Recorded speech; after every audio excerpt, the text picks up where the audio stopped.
Iran Israel के युद्ध में रुख न साफ होना सरकार का नाकामयाबी रही। युद्ध की आंच भारत में हाहाकार, करोड़ों रोजगार खत्म।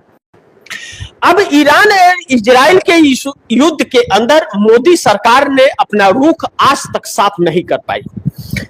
यह बात सच है कि नरेंद्र मोदी सरकार इजराइल और अमेरिका की गुलाम है और उसके साथ है, इसमें कोई शक किसी को नहीं होना चाहिए। लेकिन अब सवाल यह उठ रहा है कि नरेंद्र मोदी इजराइल क्यों गए, पर्पज क्या था, यह विपक्ष जानना चाहता है।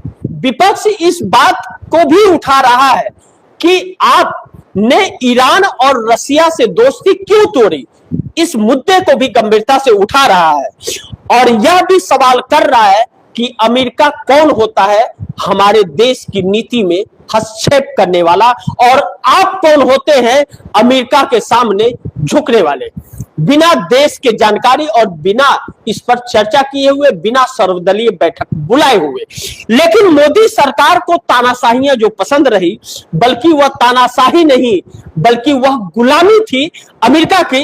अमेरिका के गुलाम या पहले भी थे, पहले अंग्रेजों के गुलाम थे और अब अमेरिका के गुलामी इनका जीवन है और गुलामी में ही आरएसएस और भाजपा की पैदाइश है। इस बात से इंकार नहीं किया जा सकता।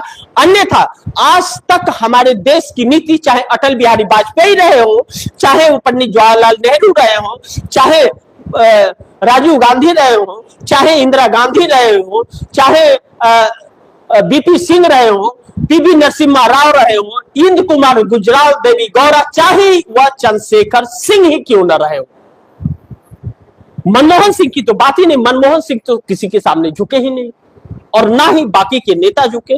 सबसे कम कार्यकाल जो रहा बीपी सिंह, इंद्र कुमार गुजराल, देवी गौड़ा जो एनडीए के ही हिस्सा है और राज्यसभा के सांसद हैं, और चंद्रशेखर सिंह, यह लोग भी दुनिया के सामने झुके नहीं।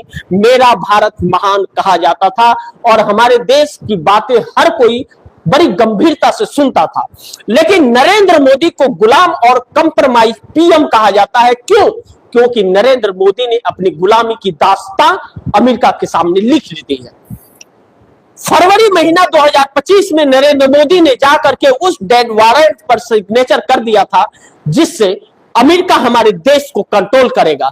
आज भी भारत के अंदर अमेरिका ने बैठा रखे हैं जो नरेंद्र मोदी के ऊपर निगरानी करता है कि यह कुछ भी न कर सके। इसी का नतीजा रहा कि पेट्रोल को लेकर के या क्रूड ऑयल को लेकर के जो अमेरिका ने स्टेटमेंट जारी किया और लेटर जारी किया कि 30 दिनों की मोहलत देता हूं, 30 दिन में रसिया से जितना खरीदना है खरीद लो, लेकिन समुद्र के अंदर जो कंटेनर फंसे हुए हैं, शिप फंसी हुई है, सिर्फ वही।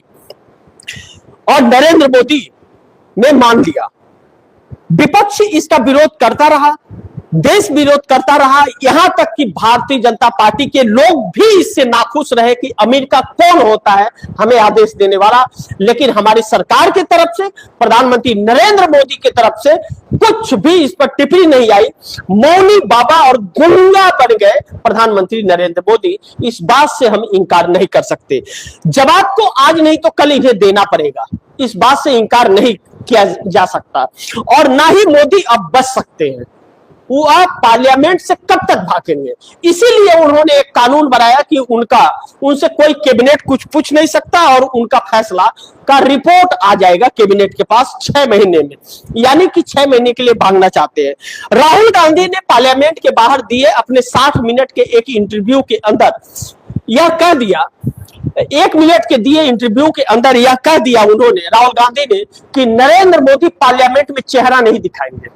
वह भाग खड़े हुए हैं क्योंकि चोरी करने वाला हमेशा मुंह छिपाता है। इस बात से हम इंकार नहीं कर सकते। अब बड़ी महत्वपूर्ण बिंदु यह है कि इस युद्ध के कारण जो आज आई है, फर्टिलाइजर को आई है, इंडस्ट्रीज को भी आ रही है और रेस्टोरेंट, ढाबा, रेहड़ी पटरी दुकानदारों को यह आ रही है, जिससे करोड़ों लोगों के रोजगार छीनने की नौबत आ गई है। लॉकडाउन वाली परिस्थिति आकर के खड़ी हो गई है, जिसका सीधा असर हर एक झोपड़ी के अंदर भी इस महंगाई की आंच पड़ेगी। पहले से ही बेरोजगार हैं पहले से ही रोजगार नहीं है, लगे हुए रोजगार भी चले गए। आप रेहड़ी पटरी पर 2 पैसे कमाने की कोशिश कर रहे थे, उस पर भी आंच आ गई। अब कमर्शियल के जगह एलपीजी यूज भी नहीं कर सकते, यानी कि भूखे मरने की नौबत आ गई इस सरकार की गलत नीतियों के वजह से।